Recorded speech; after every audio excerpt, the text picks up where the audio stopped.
What's up, everybody? As you can tell, we are not at our usual setup. Colby and I are here in the beautiful Las Vegas. We got a great backdrop for the show today. This is Morning Cuppa Hockey alongside Colby, Cohen. I'm Jonny, Lazarus. We are brought to you by Betway.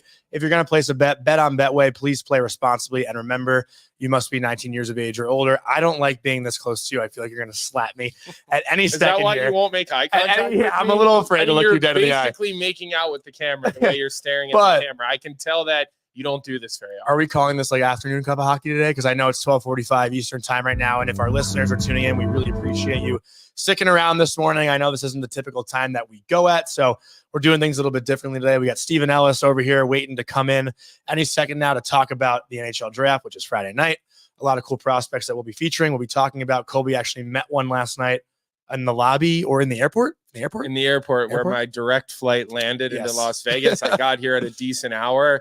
Tyler Yaremchuk and I had a great dinner at Catch last night, a dinner that you were supposed to be at, Jonny, never gonna happen based on a bet that we made this year on the Philadelphia Flyers. I rode with the Flyers. As you were being the Homer Ranger fan that you are, you rode against the Flyers. Right. You were right. Yeah. You won the bet, but you didn't show up for dinner. I mean, you accused me on our show of not paying up a bet. I made a reservation. They took great care of us at Catch as well. They hooked us up a dessert. It's a nice discount off the bill.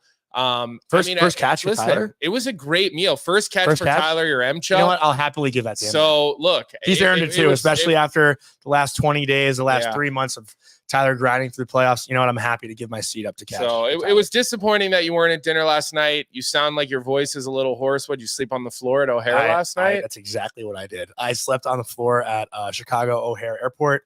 My flight was supposed to take off at 5:09, I think Eastern time or I guess Chicago time last night. And I ended up flying at 5 a.m. this morning. So I landed in Vegas around 7:30, got to the hotel at 8:30, took a quick shower. Now I'm here. Hopefully I look clean enough. Tried to rush as quick as I could. Even mixed in a little shave too. I trimmed my beard a little bit, but yeah, I'm here. I mean, I just want everyone. It was a long night. I want everyone to understand the childlike level of. I'm 0 for 2 on traveling for this show. That I deal with. We go to the NHL All-Star game. The guy travels with an expired passport. Okay. Well, not everybody knows the travel passport rules unless you're a small child.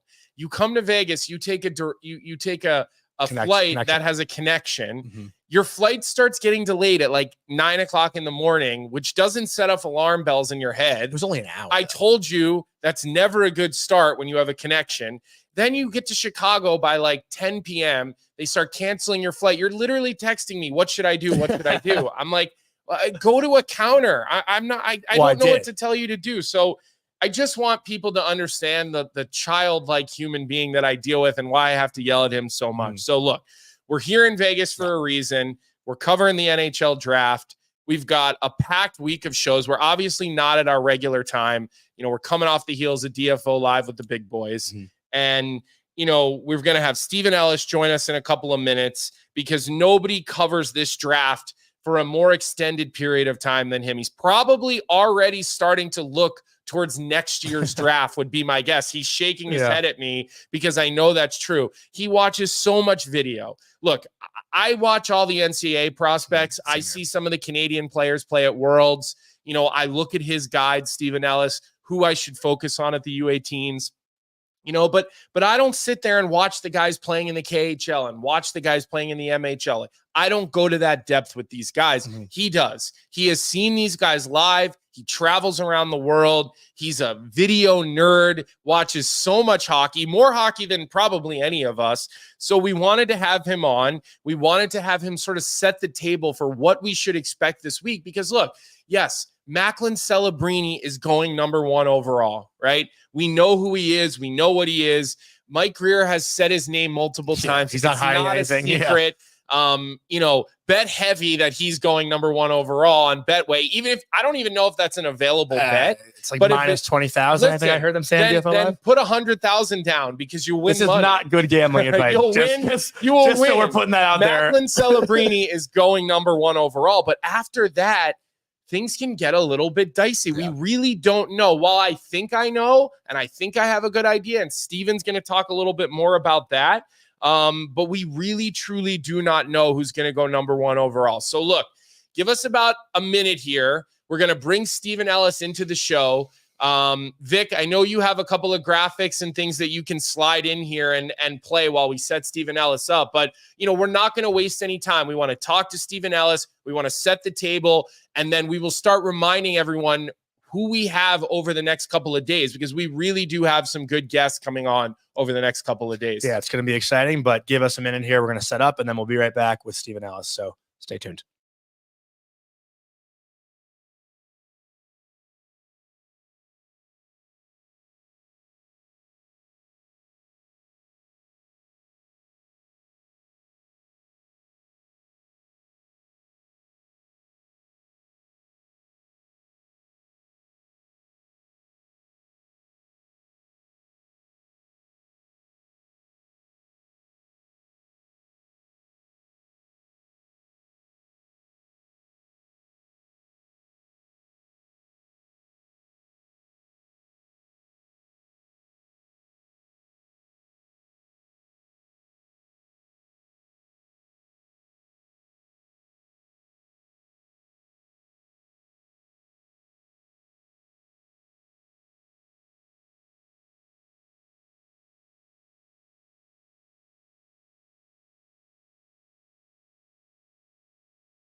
Good.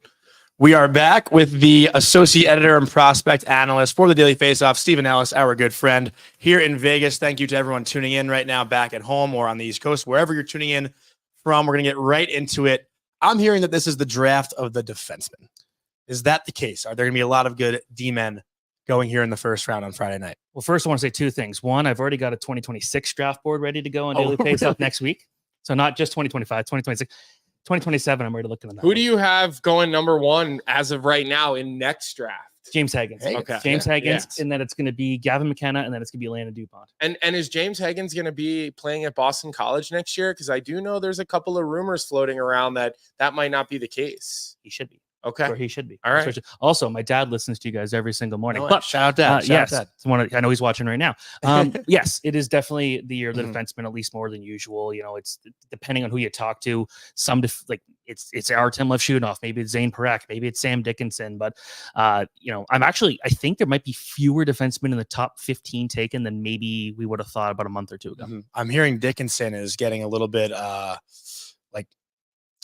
he's been underhyped. I guess now the hype is starting to build as we get closer to the draft. Is that the case? Is he a guy to look for to maybe jump a little bit higher than expected? Yeah, he's a guy that I think, he was rated pretty highly heading into the season. But the big question was, could he put up a lot of points? He nearly scored 20 goals. He had 70 points or something like that. And a fantastic season. But I think the one thing when it comes to Dickinson, he might not have as high of a ceiling as someone like a Zane Parekh or an Artem Levshunov. He's still going to probably be a top pairing defenseman. He's 6'3", mobile, moves well. I don't know if he's got, the pure offensive instincts of someone like Zane Parekh or even Levshunov, but we're still talking about a guy who I think is going to be a star in the NHL. Yeah. Look, I think Levshunov is going to be the guy who goes second overall. When you have a right shot defenseman that almost, again, maybe reminds me, it has a little Charlie McAvoy in him. That's not who you have to go second though, right? I got Levshunov. He's not my second favorite player. Okay, so let's just talk about this for a second. You've got Levshunov, who's a right shot defenseman. We know the value on right shot defenseman, right? Pareka, same thing, right shot defenseman. And then you've got a guy like Zeev Buium. All right, he's a left shot defenseman. But I got to tell you, from a talent standpoint, I watched a lot of Levshunov this year, and I also got to do numerous games, including the national championship in the Frozen Four, where I was ice level to watch Buium. And his offensive ability and how rounded his game is. He's got Scott Niedermayer's feet, hands, and offense, and plays defense like a big, heavy, strong kid. I mean, his game is so complete. And I wonder, could a guy like Buium surprise people and climb up the board and go a little bit earlier than I know you and a lot of other people have him between, I'd say 5 and 8 seems to be a really popular spot for him. Yeah. To be clear, the competition is very close between all the top defensemen. With Buium, I love him. You got to see a lot of Lane Hudson in his first year in college. Williams' season was better. Yeah. And when you look at that and all the hype that Hudson got, and well deserved, he's a fantastic player. You look at Booyam and say, like, this guy's going to be huge. It's going to be awesome. Like, he's a proven winner already. He won the World Juniors this year. He won the national title and was so important in both of those tournaments. Like, you look at him at the World Juniors as one of the youngest players on that team, and you couldn't tell. He looked like a guy that just commanded the ice. So I'm a big fan of him. I think, a team like Seattle, like, that'd be a perfect guy to build around. There's a lot of different teams that could use him. I think it just depends on which team likes what elements more in a player. Does Seattle have a guy like that in their pipeline? No, I don't think that they do. Because Seattle hasn't drafted a defenseman like as their first pick. It's always been, forwards and guys like that. And they've got some really good forwards. They don't have a defenseman. Like, who are their left-handed D right now? Vince Dunn, Jamie Alexiak, something like that. Who's even there? Like, he's a guy that when he comes to the NHL, I think is going to be looking well over 20 minutes right off the bat. So do you think there's a chance, though, that Chicago surprises everyone? Or do you think Lev Shunov is pretty locked into that pick? I think it is Lev Shunov, just to say that. Is this a question for Chief at Barcelona? But I'm just wondering, do you think we'll see a surprise somewhere in the top 3 or 4 picks? Or you think what we're seeing as far as, yourself and all the other draft specialists or even a trade are pretty, locked in on those picks? See, if I was making the decision, I'm picking Ivan Demidov number 2. I understand that Lev Shunov probably is a better fit for what they actually need, but Demidov with Connor Bedard, like, that would be like an unbelievable dominant combo that we hadn't seen in a long time. But when it comes to them, I think it just where Demidov goes, I think, is the most interesting storyline right off the bat. Whether he goes to Anaheim, whether he goes to Columbus, Montreal, it seems like a lot of people still think he might fall to number 5 in Montreal. And why would that be? There's a thing, like, he's not 100% a complete player. He's definitely one of the weaker skaters out of the top 5 prospects. Like, even Caden Lindstrom, who's this big guy, is probably a better skater at this point. But there's no player of a higher ceiling or like more upside than him because his skill level is unbelievable. So he is really the wild card here. Can I actually, that brings a good point. Can I take this off topic for like 1 second? Not completely off topic, but probably 5 or 6 years ago, I ran into Pat LaFontaine on the Long Island Railroad. And I was sitting talking to him because I had played for his brother, John LaFontaine. He was my coach in junior. Yep. And Pat was telling me that he was talking to the NHL about potentially making the draft age go from 18 to 19. And we see that in other sports. Like, I think NBA, NFL, to enter the draft, you must be 19 years old. I'm thinking Betway, 19 years of age or older. But you know what I mean? So can you see the NHL ever getting to that point? Because when you have an 18-year-old or sometimes even a 17-year-old who's not a complete player, having that extra year, not only is it good for the NHL, but it's also great for the college product, the junior product. And that's kind of how you build those things out. Colby and I talk about college hockey all the time on here. And if you had a scenario where Macklin Celebrini could have to play 2 years before getting drafted, that makes the college game better. That makes his game better going into the league. Is that something that is even possible? I mean, listen, I don't think that it's a bad idea because right now in the NHL, you're drafting prospects. Yeah. When you draft in the NFL, you're drafting players. Yeah. Right. And I think the more you push that age back, I think the more you are drafting players. I wouldn't hate to see them go to a situation where you have to, declare for the draft and you can wait until you're 20. Like, for me, if I would have waited until my junior year at BU, declared for the draft after that season, I would have went higher. A lot higher. Yeah, I would have gone a lot higher. I was a more mature player. I just come off an All-American season, first team All-American. I mean, 100% would have gone higher than 45th. So I'm kind of a proponent of that. And I think that takes a lot of the guesswork out, for these NHL teams. I agree. Like, a guy like Connor Bedard would have been hurt big time from that. Like, what would he have done this year? 220 points in the WHL. Yeah. There would have been But he could have declared at 18. Yeah. So if you let the players declare, I see, like, because especially in the college level, or guys that are, maybe 19, 20 in the CHL that just might be a late bloomer, like guys who could have that extra development time, it would benefit them a lot, because you get guys who are basically judged harshly at 17 years old. And Teddy Stiga is a perfect example of a guy that he's going to Boston College next year. One of my favorite prospects in this draft. Such a talent. And James Boston College is going to be ridiculous next year. Boston's got some fun teams to watch. But I feel like this draft specifically, like last year, we were talking about the top 3, potentially even the top 4 playing in the NHL. Yeah. This year, I don't think that's the case. It just seems to be Macklin. Yeah. And he's not even a sure thing. They're talking about him going back to BU. He's not going back to BU. I know, but it's a conversation. No, it's not. It's not a real conversation. It's not a real conversation. But you know what I'm saying? Last year it was like the top 3 are going in. This year it's not like that. But the Celebrini thing is not a real conversation. And look, you know, you don't know what Lev Shunov's going to do. He goes second overall. You'd think he stays a second year. He should. That's what the path, and that's what all the D, whether it was Power, whether it was Hughes 1, Hughes 2, they all stayed for that second year as defensemen. So hold on. We're definitely going a little off topic, which is fine. We do that often in the show, but I want to stay with Demidov for a second and stay honed in on him a little bit, because I want to ask you a couple questions about him. This is a guy who played in the MHL. He didn't play in the KHL, right? The MHL is what? One level below the KHL? It's the junior level VHL. Right. That's what I thought. So it's not even the VHL, which is sort of the AHL to the KHL, if people are following that. A lot of HLs. He played in the MHL. And I think one thing that probably makes teams a little bit uncomfortable is trying to figure out how good that league is, right? And how hard was the competition for Demidov in that league? And then the other thing that I want to say is, if you're drafting second overall and you're the Chicago Blackhawks, right? I got to think Kyle Davidson wants to see the player with his own eyes live at least 10 times. Okay. This isn't the Bedard or Celebrini pick that you don't even really need to go watch them. This is there's guys who you could make arguments for, 4 or 5 of these guys. So if I'm Kyle Davidson at number 2, right? Or even Verbeek at number 3, you know, you're not going to Russia every weekend to watch this kid play all season. So is exactly with all the geopolitical things going on, you know, how good is obviously you have scouts over there, but still, I would think that's a little bit of a roadblock for a guy like Demidov, because GMs probably aren't getting as many views live. Sure, there's film that they would like. Yeah, like 100%. Same thing with Michkov last year. I think the thing with Demidov playing in the MHL was a good thing, because he wasn't going to get a lot of ice time on Scott St. Petersburg. And I know Michkov kind of had the same situation where he got loaned out to Sochi last year and then again this year.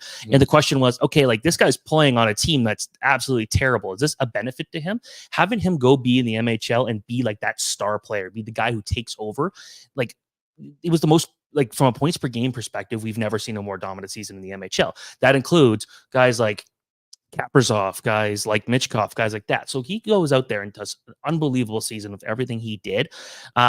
He also was really good in the preseason in the KHL too.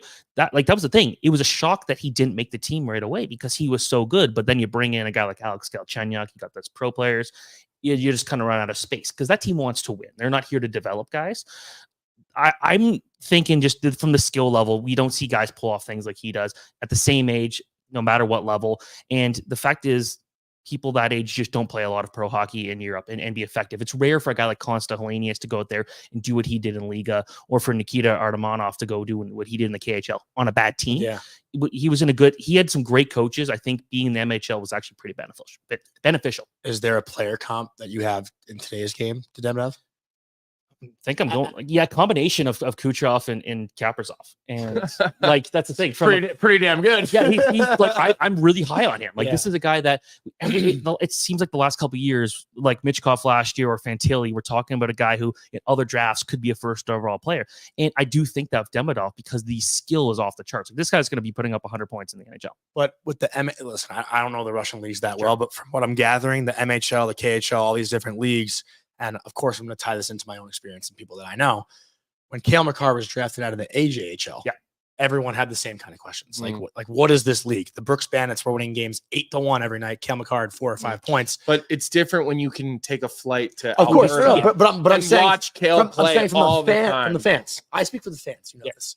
The fan perspective that might not know or might not seen probably, excuse me, the voice, didn't see much of Cale Makar in the AJHL because it's not a popular league. I understand that, but again, it doesn't really matter what the fans have seen. These scouting, you're not getting what you're not. I get what you mean. He's not getting what I'm saying. I get what he means. The quality of play. Are you trusting to pick a kid at second overall if he's not playing in the top league? No, I understand. That's what I'm saying. But you get comfortability by seeing it live and watching intangibles and watching how he comes on and off the ice and maybe seeing how he practices and stuff like that. So, again, again, you're not getting that opportunity with a guy like Demidov. If Demidov was in the draft 10, 15 years ago, before all the, the online scouting platforms, like, this is a guy who's not getting drafted. Really? Because no one sees him. Right. Yeah.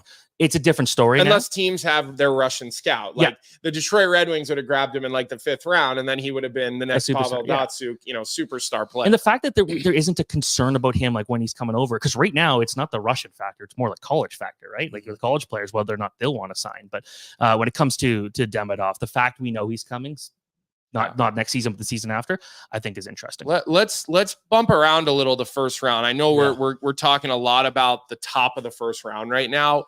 There's a couple of other names, and actually we're going to talk to one of them tomorrow, and that's Cole Yzerman. He's going to be sitting down with us tomorrow, probably off the top of the show, maybe a few minutes in. And it's funny. I watched this guy start last year as the number 2 ranked prospect. Fell all the way down, made a climb back up, and look, this is a guy who I got to watch play. I watched him play at the U18s. I saw some of his games with the U.S. national team this year.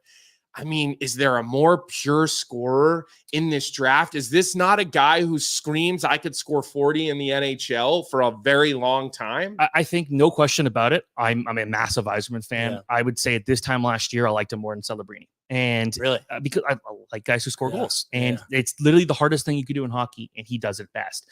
But he's also one of the more like physical, like, I want to go out there and kill you type players you're going to find. Like, I don't think he gets enough credit for how physical he is. And watching him up close at the U18s, like, our media area was like right near ice level. I got to see the hits he was throwing out there. This guy wants to go out there and steal the puck off you. And I think that was a big concern. There was that, and then there was the defensive play. Yeah, there's a knock that he's one-dimensional, right? I don't think he's one-dimensional. I don't. I think I don't think he's going to be taken super high. Like, imagine him getting taken by San Jose, and then you've got Celebrini and Yzerman together. They're former Shattuck's teammates. They're very good. Yeah, best friends. And you know what? Yzerman's also a really good personality. Like, he's got the confidence you're looking for. That's the thing. Some people will say, like, oh, is he cocky? No, I think this guy knows how good of a player he is. He plays to his strengths, and that's why he's so successful. Like, James Haggins gets a lot of the credit for the success of the US U18 team this year, because he's a Jack Hughes style player, because he's that, full 200-foot player.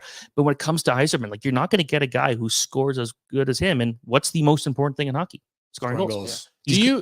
Let me ask you this question, and for anybody who hasn't read, go to the Daily Faceoff's website, dailyfaceoff.com, and look up the Steven Ellis Draft Hub. Maybe Vic can throw it in the chat too. Because there's so many articles, there's so many mock drafts.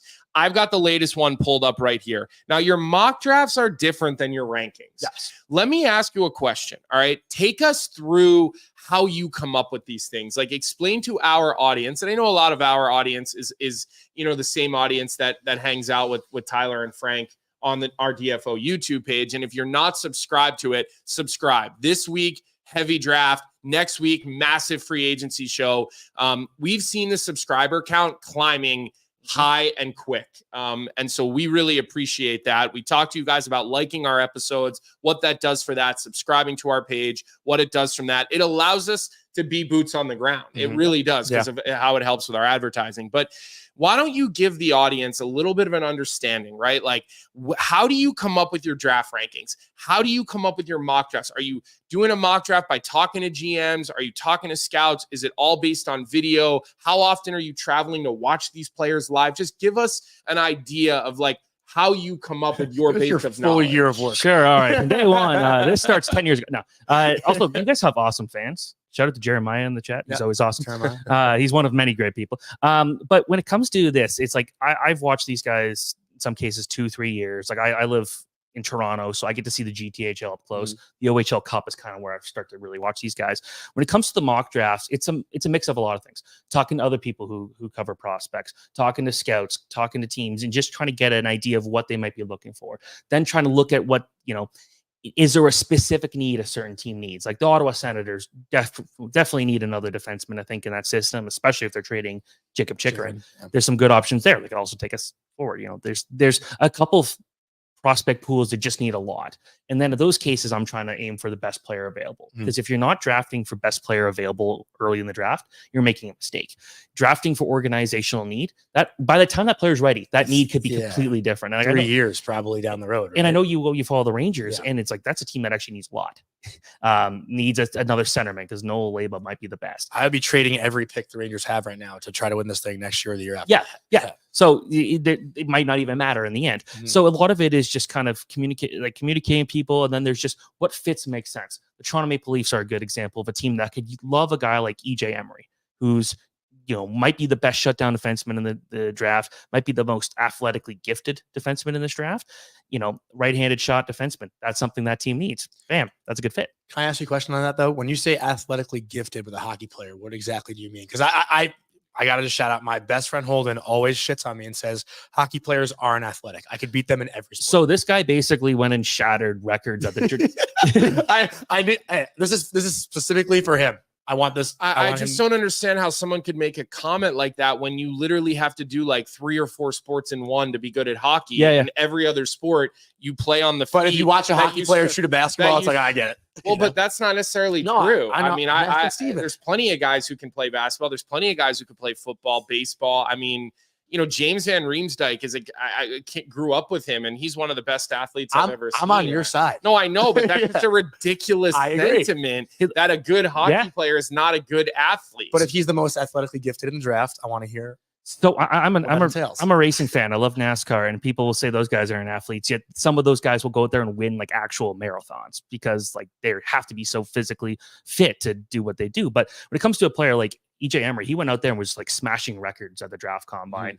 I think it was like the vertical jump. He actually like no one's come close to doing what he did. He like smashed the sign he had to do. And this is watching him play. Like you could see someone who played a ton of different sports, whether it be football. His dad played in the CFL. I believe he played baseball, but he's also a really good track and field runner where he claims, can't find the records of it, that he has only lost 1 track and field race in his entire life. Wow. I guess that does it. This is a dude who does. But we're speaking like combine stuff, not just like, because you can't really tell from on the ice if someone. You can if the guy move, like if he's got so much energy the whole game. For a 6'3" defenseman, like around 200 pounds, he moves like he's like 5'10". He moves so well around the ice. He's so quick, and he's got light on his feet. And incredible leg strength. Like this is a guy that you can throw in any situation late in the game. He's still got the energy to make it work. That's not always common. There's a specific player I want to ask you about as well in the first round. And, this is me being me. So take that into account before I ask. Is there some sort of, and Tyler's probably going to laugh at this too, but TJ Ginla. Yeah. He's projected to go, 8 to 10? Around there? I have my mock draft, I think, 4th. 4th? Yeah. Calgary picks 9. Is there any pressure on the Calgary Flames to go after TJ Ginla? I mean, it's if he's there. If he's there, yeah. It's one of those things that, like, again, I said it's a me question. It's silly. Yeah. It's not necessarily real, but Let me just ask you a fun one. It's not a fun one, but it's a real one. It's a real one. Johnny's favorite. That's Johnny's favorite lineup. Before he asks one of our guests a question, I just want to ask you a fun one. Okay, I'll say this. If he's available there, he's the best player available regardless. Okay. That's the thing. Like it's no question about it. He'd be the best player available if he's still there at number 9. But is there too much pressure to bring that kid in with that last name into a Canadian market? He can handle it. This is a guy that you're being serious? Was that a serious question? Yeah, that is a real question. I thought you were mocking me. Well, listen, there's a lot of teams that avoid taking hometown kids for a reason. I mean, it doesn't work out more often than it does when you do the hometown thing. This is a guy who might be like, if anyone can handle pressure in this draft outside of Celebrini being the top prospect, it's a Ginla. This is a guy that really has had a very good player to learn from in his career, but he's also a family of athletes. Like his brother Joe might be a high draft pick in a couple of years. Jada Ginla, she's won gold medals with Team Canada. Like they're a talented family that knows how to handle the spotlight. He grew up in Calgary. Like he knows the people there, knows the area. I don't think it's going to be a problem. I mean, look at Josh Stone, what he did when he stepped in. Right? I did not see Josh Stone doing what Josh Stone did. I mean, that was pretty cool. Yeah, I don't think anyone really had that. But also, let's call a spade a spade. Josh Stone in Arizona versus TJ Ginla in Calgary. Yeah. Josh Stone was playing his college drink. So I want to make sure that we clarify the fact that there's a little bit of difference in that. you know, it's funny. I'm looking at your mock draft. I see Teddy Stiga. You have him going in the first round. You know, you love this prospect. And look, he stood out to me just how kind of hard-nosed and honest his game was at the U18s. Not a guy that is afraid to like not play straight lines. I mean, I just watched the Florida Panthers play straight line hockey to win a Stanley Cup, you know, north, shove it down your throat hockey. And, you know, I look at a guy like Teddy Stiga and I'm like, oh, like, that's how the Florida Panthers just won, with players who are willing to do that. Now, Teddy Stiga is going to Boston College. Yeah. Okay.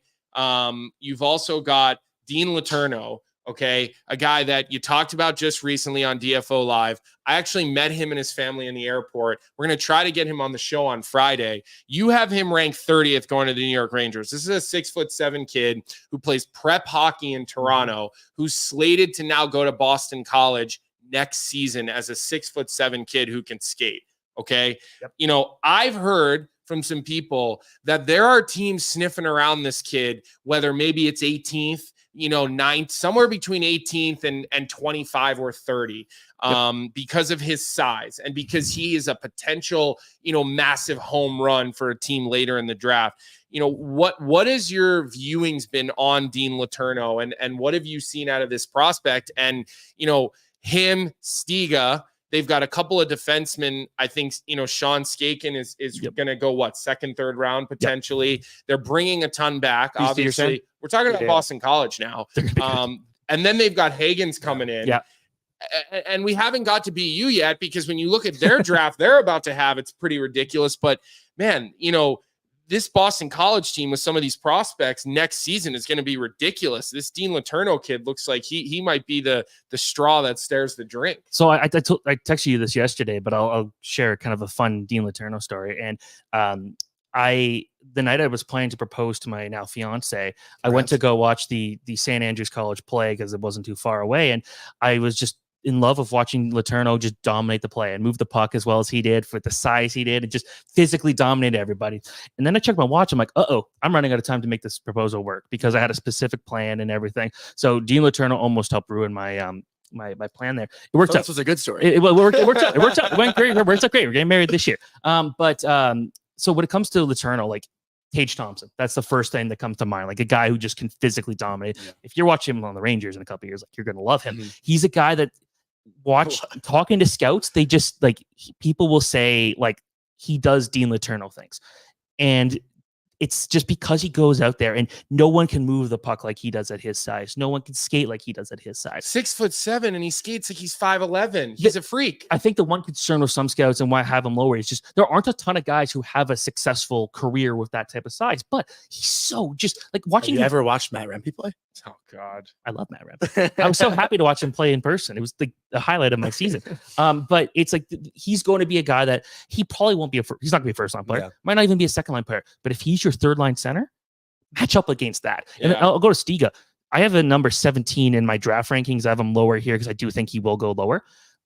Every team needs a Teddy Stiga. The guy, like last year, I think he was 5'7", 5'8", dealt with an injury, looked like a guy who had no chance of being drafted. Added some muscle, added some more tenacity to his game.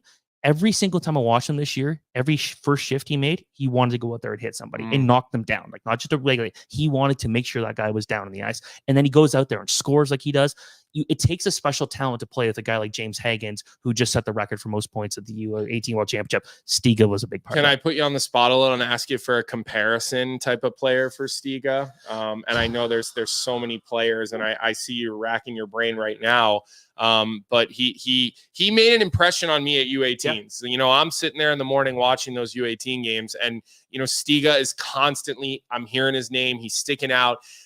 Because his offensive game was so physical to me, and it stood out amongst those kids. It's a complete 180 from what we were seeing at him as a U17 player. I do see a bit of like, you know, the way he hustles, a bit of Oliver Moore from last year's draft. Oh, he's stud. The way he wants the puck, it looks a bit more like Brad Marchand. I just wanted to follow up about Letourneau one more time. Colby referred to him as the Prudential Building in Boston. He's that big, but do you think, because of just the success of a Vegas, a Florida, the bigger teams now, you think that could bump him up a little bit with the size? Because it seems like, you know, every team just tries to copy one another, right? That's the copycat. Yeah. Calls the NHL. I think so for sure. Like a team, especially a team that might have multiple picks, they're going to be looking for upside. And I'm always bet on upside. Yeah. The thing about Letourneau next year is like going from prep hockey to college is a big step. Yeah. It's the unknown of how he's going to adjust. Like you look at a guy like Charlie Stramel, a guy that Minnesota picked, really just hasn't had a good career. He's a big dude. I don't think we're seeing he transferred to he left Wisconsin. Yes, he did. And he's going somewhere else now. I forget where he's transferring to. Yeah, he needed a fresh start. Yeah. It wasn't working. New coach too. Yeah, The guy who recruited him was Tony Granato, and the guy he played for was Mike Hastings. Two very different people, both great coaches, but very different people. Yeah, like I think we've seen some really promising signs of Stramel that just give him the right situation. We'll see what happens. But when it comes to Letourneau, like the big question is, how will he make that big jump? It's not one of these guys who went from prep, played a full year of the USHL, and then went to college like originally planned. In this case, I think, he's going to have no issue like going out there and just being this physical threat. He's not a guy that goes out and just kills people. Like he's a big player who uses his size for good and not just to hit. But with him going to college, it affords a team more time to be patient with him. And he's going to play for Greg Brown, who's just recently, coached the New York Rangers on David Quinn's staff. He was a hell of a player himself. National champion runner-up. He's going to be surrounded by star players. I would be shocked if BC's not back in. If Ryan Leonard stays the course and stays at BC, they're going to have an opportunity to be a Frozen Four team with their goalie, with their D-core returning. I mean, scary how good that team's going to be. And then you add in Letourneau and Hagen and some of those guys, even with losing Smith and Cutter Gauthier. So Letourneau's going to get an opportunity to play in big games this year. But I think teams more and more are feeling comfortable with the fact that the college route affords more time for these guys to develop. Yep. And the one other thing I wanted to say, because you brought this up with teams that might have multiple picks, so maybe you swing a little bit. Look how the Chicago Blackhawks, the year they took Korchinski, Nazar, and then Sam Rinzel went late in the first round. 6'5" defenseman at Minnesota. And at the time, he was playing Minnesota high school hockey. He's playing in the USHL for one more year before he even went to Minnesota. And so you look at that and you go, okay, Kyle Davidson is like, this kid could be a complete grand slam, but we're going to have to be extra patient. But because they had the 7th pick and the 14th pick with 25 or whatever, I might be a couple of picks off here. You are afforded more of an opportunity to be patient and take a guy like Letourneau, who's going to need maybe 3 years of college hockey or 2 years. You never know how quick he develops. I've seen teams do that, namely the Chicago Blackhawks with Sam Rinzel, which is looking really good because Rinzel, at the halfway point of last year, established himself as a really high-end defenseman in the NCAA. And like we were talking a bit about like Cale Makar playing in the AJHL. And, it's the fact that he played in the prep hockey conference. He played against some good players in Shaddix and other teams that kind of came around. But obviously we would have liked to see him play a full year in the USHL. But when you get the opportunity to be the player on a team, you could play at a lower level and it could still be fine. It's more beneficial, I think. Jake Wallman was an OJHL player. Mario Ferraro, an OJHL player. They're competitors at the same time. Now they're two key parts of the San Jose Sharks. And it's something here where, again, you'll have to be patient with him because he, as good of a player as he is, it's going to be a massive step. It's going to be a big learning curve. How much ice time is he going to get in that first season with, some of the depth they have there? So, but the fact that they're probably going to be part of the NCAA national title conversation, it's a good opportunity for him to be there. And I think it's a no-brainer for me. There was one question I was really looking forward to asking you, and something I feel like wasn't a thing until last year.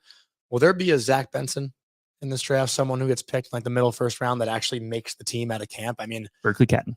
Yeah, Berkeley Catton. He's a 5'11" guy. I got him at number 5 in my rankings, but I know he will not go that high. Yeah, and just to be specific, I wasn't talking about the type of player. No, a guy who gets picked. Where do you have him? I'm looking for him. I think he's like 11 or 12. He's around the just outside the top 10, I believe. And I believe Benson went 13. It's go higher. There, 12. Philadelphia. So I'm a big fan of him. This is a guy that Tony Ferrari from the Hockey News brought up a very good point on Twitter. And it's like, people are mentioning that he's not a big player. And as a centerman, that might not be ideal. 5'11's big. I'm 5'11. He's 5'11", 161 pounds. So he's not huge. He's not Dean Letourneau for sure. He's not Caden Lidstrom. But this is a guy that whenever he's been so good at adapting to whatever he needs to be better at. Last year, he said he needed to work on being a better goal scorer. So he goes out and leads the Hlinka Gretzky with 8 goals. Then he goes out and gets over 50 goals in the WHL this year. So mission accomplished. He's already a good playmaker. He might be the best skater in the draft. You put all that together, he might not be big, but even if he gets moved to the wing, which a lot of people do think will happen, let's say he goes to Philadelphia. He's going to play with Matvei Michkov, 2 pure, just great talents. They're going to go out there and just decimate teams. So if Berkeley Catton, I think, like Zach Benson, I think as my number 5 prospect last year. I got Berkeley Catton as my number 5 there. Throughout the whole season, just a guy that felt like he was just underrated, especially when you look at someone like Caden Lidstrom being as big as he is, as fascinating as he is. I feel like Catton went under the radar for a guy who was one of the top scorers in the CHL. And the WHL is a hard, heavy league. Oh yeah, I mean, that is the most brutally physical of the 3 major junior leagues. Yeah. It always has been, and you've always kind of seen the adjustment, I feel like, from the WHL kids sometimes a little more seamlessly. I know that the 1s and the 2s overalls that have come out of the OHL and the other leagues, unless it's Lafreniere, who's taken 4 years to become an NHLer, but you see these Western kids generally because they play a more physical brand of hockey out there in Tyler Yaremchuk land, come into the NHL quicker and sort of make their mark. That's the thing. Like, if Connor Bedard last year, like I was going through the numbers on Instat, and like he was averaging more hits per game than pretty much any first overall forward that we had seen in a very long time. Didn't exactly see that this year in the NHL, but I think he's got that in him to be like that. When it comes to Cadden, like he was probably more physical than people give him credit for. Like, he's not weak. That's the thing. It's not like he's just not going to probably go and win a face like a Caden Lidstrom, him and those 2 along the boards. He's probably not going to win that battle, but he's going to beat you with, great hockey IQ and just the pure speed to beat people. And I'm a big Berkeley Catton fan. Yeah. What about Trevor Connolly? Because that's a name that I think a lot of people are familiar with for the wrong reasons. Yeah. And, this is a kid who's had a little bit of a different path, a not a good one. Let's call it like it is. There have been some incidents. He was removed from the national team development tryouts, and he's seemingly made some bad decisions as a young kid. Yep. Okay. And look, some of the decisions he's even made would bother me personally, just based on the fact that I'm Jewish. Yes. Okay.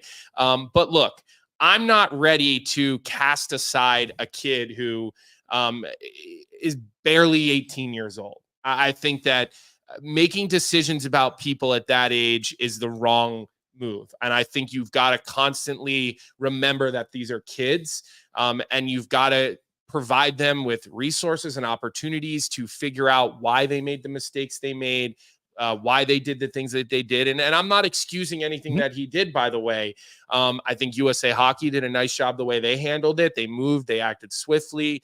They put him through some different things. They did their homework. Then they brought him along to the U18s where he played really well.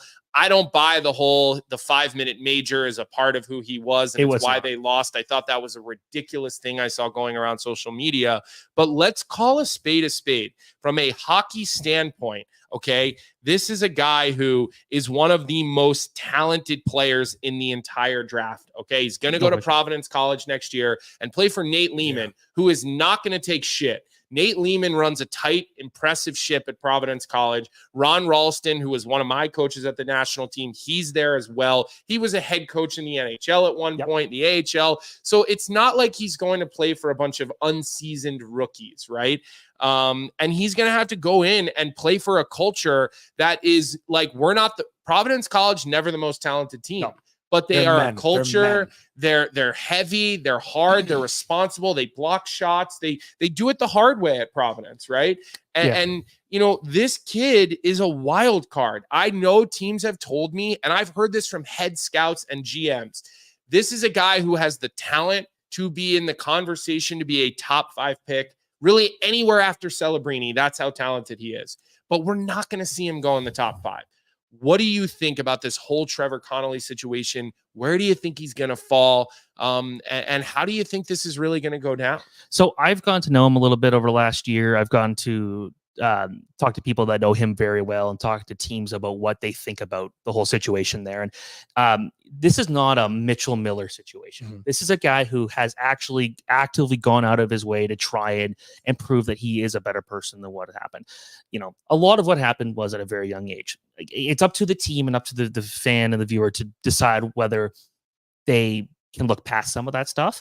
I think there are some teams that have spent time talking to him and people that know him very well and say like they're more comfortable taking him than maybe some other teams that are just like, we're not willing to do this, because you saw what happened when the Mitch Miller news came out. Obviously, everything that happened with Logan Mailloux in Montreal. Teams are going to try to be careful here. But when it comes to the pure talent, we're talking about top 10 talent in this draft. And a guy that, like you mentioned, him going to Providence, he's a guy that had nothing associated with him would be like, Michigan, Boston teams, like the top teams would be looking for him. Oh my God, absolutely. He's a top line player in the NHL, like 100%. And Providence is still. But I've talked to some teams that have multiple first round picks that said we wouldn't take him in the 7th round. Yeah. Oh yeah. There's a lot of teams that are just will not go close here. I will say that from talking to some teammates, asking like, who's a guy that you love to hang out with? Who's someone who's such a great guy? Trevor Connolly's name came up quite a bit. And you know what? You can ask somebody about like what a player's personality is, and they could give you like kind of like oh yeah, he's a good guy. There was a lot of really detailed answers that you could tell they really believed it. It's again, it's a risky pick depending on the fan base, depending on what happens. Well, because there's going to be a media storm. No question. The writers, the blue check brigade, as I call them, are going to come, for the throats of the organization that drafts this kid. 100%. The issue is it's not just one thing. Obviously, there's been a bunch of other stuff. Listen, he's been kicked off. It's well deserved. Yeah. It's not unjust. But he faces it head on. Yeah. That's the thing. That's the thing that I think it will maybe get missed a bit on draft day. This is a guy who's not been shy about talking about. He's not hidden away from it. His management, his group there has made sure like he needs to be accountable for it. He's worked with some Jewish related groups. Yeah, I know he has. And it's funny because I remember when USA Hockey reached out to me about it, and they were looking for some guidance with dealing with that situation. Me having been a player that came through USA Hockey and having really good relationships all the way up the ladder there. And I've spoken to Glenn Heffern about it. The commissioner of the USHL, the president, president, commissioner, you can use them interchangeably, who has told me about all the things that he's tried to do this year. And look, I think from what I hear, the kid just wants an opportunity. But I do think teams would be more willing and would be more comfortable with the person if they weren't necessarily worried about the backlash, because they have access to information and meetings and interviews that the general population doesn't have. They most of the teams talked to him. There was a lot of due diligence done on this, a lot more than you would say in other years, especially because, Mitch Miller was drafted in a COVID year type thing. There's a bit of a difference. I'd say with Connolly, he dominated in the USHL. He was so good at the World Junior A Challenge, was one of the best players at the Hlinka Gretzky. Then he was kind of flown in as this extra guy at the U18s and might have been the 3rd best player in that team. He was unbelievable. He was legitimately was never going to win the MVP honors, but he should have been in the conference. I agree. That's how good of a player this guy is. And just to kind of wrap up this conversation, I got one more prospect I want to ask him Go about. Okay, Cole Hudson. Okay, why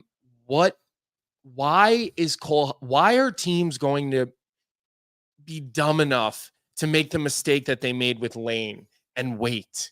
Because what Lane did at BU and what Cole is slated to now go in and be the heir apparent to Lane's ice time and opportunities. And, brother Quinn will still be there. We're going to have Cole Hudson on our show on Thursday, which I guess would be tomorrow. Yeah. We'll have Yzerman, we'll have Cole Hudson, we'll have Camille Bednarik. So 3 BU guys, all hopeful 1st round picks. But, there's got to be a team, and I watched U18s, and Cole Hudson was playing with an injury at U18s, not 100%, and you could still see how good he is, how dynamic he is with the puck.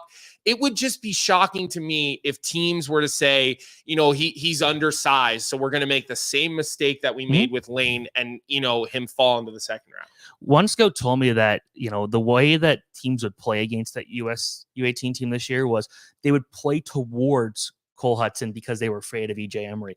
But then Hudson would take advantage of that, and you'd see the points he put up, like the best producer all time by a defenseman at the US, like U18. Like that's a big honor based on the American players that have come through. Adam Fox, Quinn Hughes, right? Luke Hughes, McAvoy, like some unbelievable players. Like this guy is so skilled. He's a bit bigger than Lane was at the same age.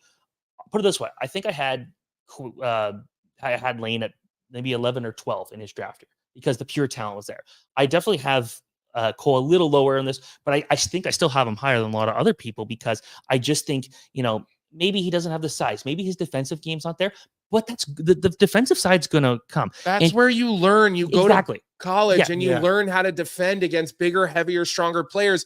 I watched Lane defend with his feet and his stick and be shutdown level defenseman sometimes at BU because he has more skill and more IQ, and you don't need to run guys over to defend well. Again, a team that's got multiple picks in the top 30 are going to be looking at this guy and say, we got to take the chance because the upside is so high. One of the best upsides in this draft, and you don't necessarily need him to be this stout defensive defenseman, but he'll get better there. And guys that go to college, the big thing they really benefit from is the added time in the weight room. This is a guy that's going to get physically stronger. Oh my God, absolutely. I'm a big fan of Hudson. Again, I don't have him as high. I got him at 37. If he goes first round, I think that makes sense. Depending on the team. He's a first round talent. No question about pure talent. Yeah. He might not be the biggest guy. He might not be the all around, but he's got the talent. And the other thing that really pissed me off was some of the news that came from Central Scouting about, him refusing to test at the combine, which was total bullshit. Every team knew that Cole Hudson was coming in dealing with a nagging injury and he wasn't going to do the physical testing. He did the height and the weight, but it seemed like Central Scouting wanted to feel important and wanted to feel necessary because every year they're becoming less and less important because we have people like you who do way more work than they do. Who do way more work than they do. So what does Central Scouting do? They try to drag his name and say he wouldn't test. And NHL teams are going, wait a sec, we already knew this. He's dealing with an injury. He's still not at 100%. Those things can take a while to heal. But I thought that whole thing was absolutely bizarre. And honestly, I thought it made Central Scouting look, embarrassing because I felt like they were just looking for a way to feel more important. He was hurt and he was still one of the did he win top defenseman at the U18? He's that talented of a player that it didn't look like he was hurt whatsoever. No. So a guy like that to do what he does, it's teams are going to make the same mistake. I was very put off by Central Scouting with what they did there. I forget the guy's name who's been in charge of it forever, but it just seemed like a power grab of let me feel important because I become less and less important every year. That's honestly how I read the situation. And, I'm looking forward to having those guys, Cole Hudson, Cole Iserman, Bedarick. Maybe we'll have their agent, Sean Coffey, come on too, who represents Cole Hudson and Bedarick, and just kind of get an agent's perspective on this whole draft thing. But Steven, your knowledge for these players is crazy. We thought 30 minutes, it was almost and of course we kept you here for an hour. That's kind of our thing. We generally lie to our guests and we tell them we're getting them in and out quickly, and we don't.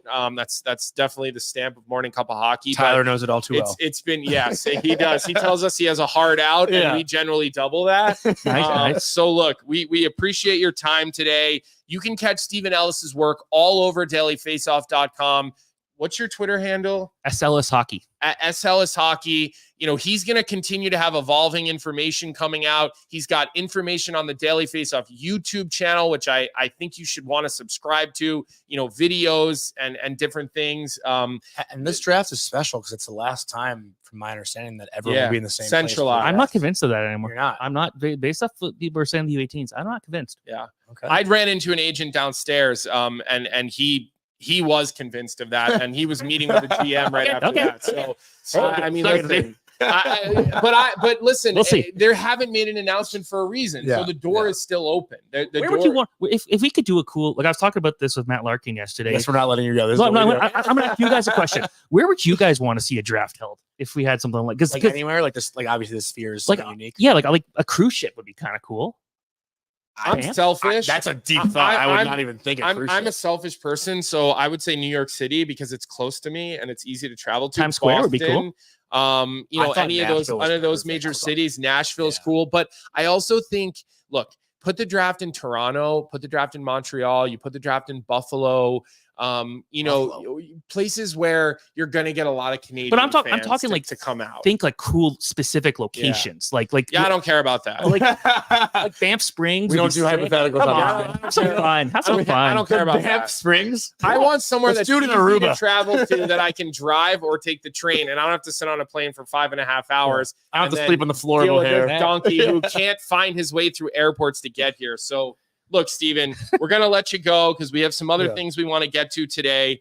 You know, hopefully you'll be watching tomorrow when we get those guys on our show. It'll be really, really great to talk to some of those guys. I'm really excited to talk to Cole Yzerman because I just feel like teams are doubting this kid, and his goal scoring ability is just not teachable. And, you know, I think he'll have a little chip on his shoulder, and I think he's going to score 40. He's going to be a 40 goal scorer in the NHL for a long time. I want him to stay that confident self that I saw him this year. I want him to go and be like that in the NHL because that's how he gets 50 goals. Yeah, well, and look, he's going to get great opportunity at BU with Celebrini leaving. Ryan Green will still be there. Bedard goes in with him. I mean, look, BU's going to reload too. They could have 4 first-round picks. Yeah. They could. You know, Celebrini being one of them. So BU and BC next year are going to be absolutely loaded, and that battle for Comm Ave is just going to continue to get better and better. So, Steven, good seeing you in person for once. Keep up the great work, and we appreciate your time today. Yeah, thanks so much. All right, cool. And we're going to do another 30-second to a minute break here so we can set up, and we'll get right back at it. Colby and I will talk for another 15, 20 minutes, I'd say, to wrap up today's show. So, big thank you to Steven, and we'll talk to you guys in about a minute.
So that interview with Steven Ellis is,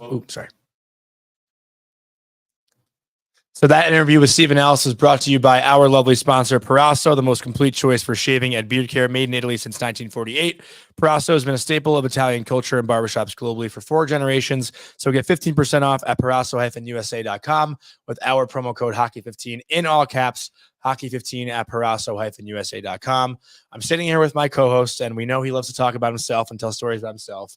So we're going to talk about his draft year in Columbus, but I actually have what I remember of I haven't really talked 2007 is a very, very long time ago. Like going into that draft, who was the hype guy? Like who was the Patrick Kane draft? Yeah, so he was getting all the hype that we're seeing Kane now. and Van Riemsdyk were the 1-2. I don't really necessarily. I mean, Kyle Turris ended up going 3. No discredit to your boy Reamer, but that's a pretty significant 1 and 2 career path. Yeah, for sure. But at the time, I mean, it was different. You know, there were even people that thought if the Philadelphia Flyers went 1 that year, they still would have taken James Van Riemsdyk. There was a lot of people who felt that way just based on his size. And look, they've both had great careers. You know, Kane's obviously at another tier. Again, like I didn't want to. Listen. Fact is a fact. You know, James is a good friend of mine. It's Jack Hughes and Kako right now. But yeah, something. You know, well, I wouldn't quite go there. Yeah, I'm not putting James Van Riemsdyk played over 1,000 games. He's an Olympian. He's been in a. It was more of a joke. 40 goal scorer. I mean, Jesus, you want to take shots? Make sure you have the right ammo. Okay. But look, I think this whole draft process is super interesting, and there's so much that goes into it. You know, starting with the combine, and you know, look, when I went through this process, there was no social media, right? Yeah. You really didn't know what to expect as a player, and now you kind of have an idea what to expect based on social media. You know, but you go through the combine. It's an off-ice workout. It's a computer test. And then it's 20-minute meetings with however many teams want to meet with you. I remember, my year doing probably 27 or 28 teams, doing a lot of teams. Similar questions, same questions, or everyone's different? Look, everyone's a little different. I still remember with the Dallas Stars, they had me looking at ink splotches, doing like one of those like mental tests. Like I went in for my meeting and they were like showing me cards with like ink splotches on them. Okay. And they'd be like, well, what do you see? And I would be like, I was like, really? Is this a joke? Yeah. I do remember I didn't get any crazy weird questions. One thing that honestly did come up quite often in my draft, people brought up, and it's funny with the whole Zach Hyman thing happening this year, it kind of made me think about some of that stuff. But the way I was brought up was brought up numerous times. Okay. My background, where I was from, like the size of the house I grew up in, like those were actually questions that I answered. And I kind of forgot about that stuff. And I never really thought twice about that until a lot of the Zach Hyman stuff came up. And then I was like, interesting. I kind of remember answering similar questions like that. Is that an uncomfortable thing to do? It wasn't, because at the time, you're also so young and honestly like super arrogant. I mean, look, I was as arrogant as I've ever been in my life at that age. You're going into the draft. I was ranked pretty high, going into BU and this is pre-overtime goal too, right? Pre-overtime so goal. I can't even imagine how cocky you were. But you had teammates to make sure at that point you had teammates that were 25 years old to make sure that, they kept you in check on You're that getting stuff. drafted post-overtime now. You should have goal. The weirdest thing that I had to do at the draft, honestly, was I think it was the day before the draft in Columbus. I had to do a treadmill test for Lou Lamoriello and the New Jersey Devils. You told us one. And, I literally was hooked up to all these wires, and I literally had to do this like 30-minute test. I had a thing on my nose, a thing on my mouth, wires all over me, computers, whatever, and did this thing with Lou Lamoriello and like 2 strength coaches or science guys or whatever watching me.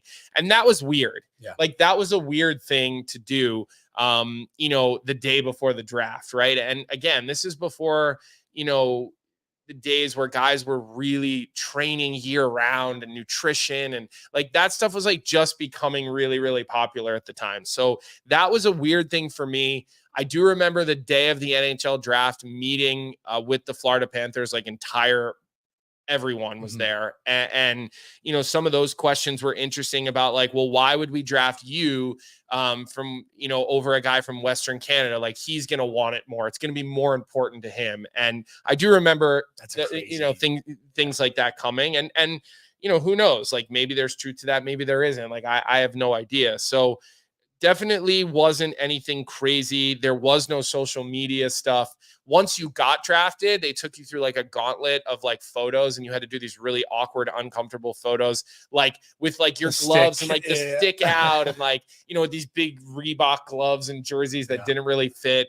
Honestly, some of those pictures are still on the internet and it's like horrifying. I'm assuming you're not smiling in those ones either. Even my combine photo, my combine photo in like a tight white Reebok cutoff, like I look borderline homeless in the photo. So I could barely fill the shirt out at that time, as like a 17-year-old or 18-year-old. So there was definitely some ins and outs of it, but a lot of it hasn't changed, Johnny. It's still the same process for these guys. One thing that I really want to ask you though, specifically, and I know every player that we ask in this draft will not be honest about it. Yeah. Is there certain spots that you don't want to go when you're up for your own draft, or are you just happy to get picked? Because I'm thinking right now, any kid up there that gets selected by Utah and doesn't even know anything about the organization or what they're getting themselves into, I'd be pretty freaked out to get picked by Utah right now. And I'm just saying that honestly. Yeah, I don't think you're freaked out is the right word, but yes. But you have no idea what you're getting into. Going into that draft, there were 2 teams that were most interesting to me to get drafted by. I wanted to be drafted by the Philadelphia Flyers. Obviously. I'm from Philly. I grew up a Flyers fan, right? The day of the draft, my fanhood of the Philadelphia Flyers died. Literally, I can remember the next day, I was no longer a Philadelphia Flyers fan. They drafted 23rd, and then they drafted like 45th or 44th or 43rd. Something like I went 45. They skipped me twice, first round and second round. Look, it was actually for me, And the second team was the Colorado Avalanche, who ended up drafting me because I grew up with Joe Sakic as one of my favorite players. And I grew up watching that Red Wings, Colorado rivalry on ESPN with Gary Thorne and Barry Melrose and Darren Pang and those guys. So I always loved Joe Sakic and the Colorado Avalanche. So those were the two teams that I was most hoping to get picked by. I have a lot of family out in Colorado. My family's always been kind of in two places, in the Philly area and the Colorado area. So you're not sitting there saying like, don't pick me, don't pick They're me. putting my draft photo up on the show. Some of the cringeworthy photos, but so those were the teams that I was but no, there was no one where I was like, don't draft me, draft me. But I will say this, I remember being rated pretty high by Central Scouting, somewhere in the teens, right? 16, 17, something like that. So, as the first round got midway through, and the first round was 3 hours, it got uncomfortable. Yeah. It got really, really uncomfortable. Angelo Esposito fell in my draft. And once he went like 20th overall, I was kind of a name that was starting to fall down the board. And at the time, like, I'm pretty sure hockey was on Outdoor Life Network. I don't know if you remember OLN, which then turned into NBC. And Versus. Right. Yeah. Versus and OLN. Like, we were on Versus for our draft. Like, nobody was watching. And you're not sitting there with like your flip phone. No, I mean, what's going on? No, like at the time you're in high school. So I probably had a BlackBerry as senior in high school. So I probably But even then, like, at the time, it's not easy to search. And I just remember it started to get really uncomfortable really quick. I was sitting pretty close down to the ground because they kind of seat you based on where you're ranked to go closest to the floor. My family and Kevin Shattenkirk and his family, we were all sitting together, which was kind of par for the course. We did everything together. We had the same agent, Jordan Newman was our agent, who's actually Dean Letourneau's agent. And so, he gets called 14th overall by Colorado, and like, I'm so happy for him. But then after that, I'm like, I'm getting nervous. I'm starting to sweat, and it gets uncomfortable. And I do remember something that was really, really cool. After he got drafted, he goes through the whole process in the first round, and then he came back down to like sit with me for the rest of the first round. So, and then in day two, which luckily I went early in day two, he came back for day two to sit with me, which is really cool. I mean, you hear the leadership stories about Kevin Shattenkirk and, the type of guy he is and why teams still want him and what he brings. I mean, that goes back to when we were young kids. Yeah.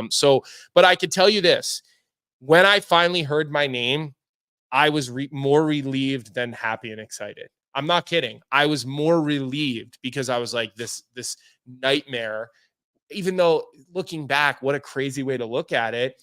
But I was like, this nightmare's over. Yeah. I mean, when I heard them say over the speaker, like from Villanova, PA, like I literally can remember this like rush of relief coming over my body.